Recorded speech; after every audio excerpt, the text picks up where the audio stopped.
बर्बरीक नहीं, अर्जुन नहीं, बल्कि ये योद्धा चाहता तो कुछ पल भर के अंदर खत्म कर देता पूरे महाभारत का युद्ध। जानिए कौन था वो महायोद्धा जो चाहता तो सारे पांडवों को भेज देता यमलोक। कौन था अर्जुन से भी महाशक्तिशाली योद्धा? क्यों भगवान श्री कृष्ण भी इस योद्धा से खाते थे भय, और कैसे भगवान श्री कृष्ण ने महाभारत के युद्ध को शुरू होने से पहले ही जीत लिया था?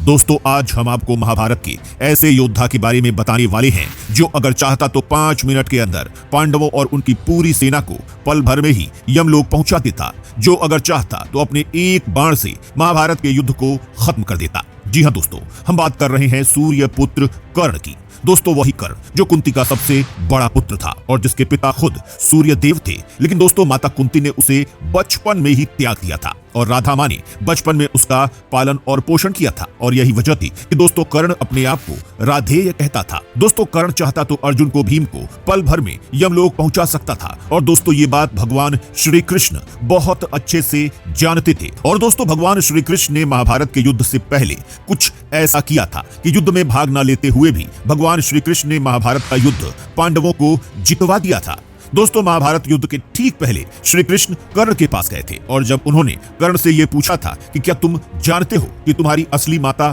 कौन है, तब उसने साफ साफ इनकार कर दिया था कि न तो मैं जानता हूं कि मेरी असली माता कौन है और न ही मैं ये जानने में थोड़ा सा भी इच्छुक हूं कि मेरी असली माता कौन है। लेकिन दोस्तों कहते हैं कि भगवान श्री कृष्ण जैसा कूटनीतिज्ञ दुनिया में कोई नहीं था, और भगवान श्री कृष्ण अगर चाहते तो कर्ण को बहुत पहले उसके जन्म का राज बता चुके होते। लेकिन भगवान श्री कृष्ण ने जानबूझकर महाभारत के युद्ध से पहले का समय चुना और भगवान श्री कृष्ण ने कर्ण को बता दिया कि वो राधेय नहीं है बल्कि कुंती पुत्र है, और वो युधिष्ठिर, अर्जुन, भीम, नकुल और सहदेव जैसे महान योद्धाओं का सबसे बड़ा भाई है। दोस्तों ये बात सुनते ही मानो जैसे कर्ण के ऊपर आसमान टूट पड़ा था और वो वहीं पर फूट फूट के रोने लगा था। और उसके बाद कर्ण ने भगवान श्री कृष्ण पर गुस्सा होते हुए कहा था, माधव, आप यह पहले से ही जानते रहे होंगे कि मैं सूत पुत्र नहीं हूं बल्कि कुंती पुत्र हूं, तो आपने पहले मुझे ये राज क्यों नहीं बताया और अब मुझे ये राज क्यों बता रहे हैं? दोस्तों एक तरह से कहा जाए तो ये बात जानने के बाद कि कर्ण पांडवों का सबसे बड़ा भाई है, उसका मनोबल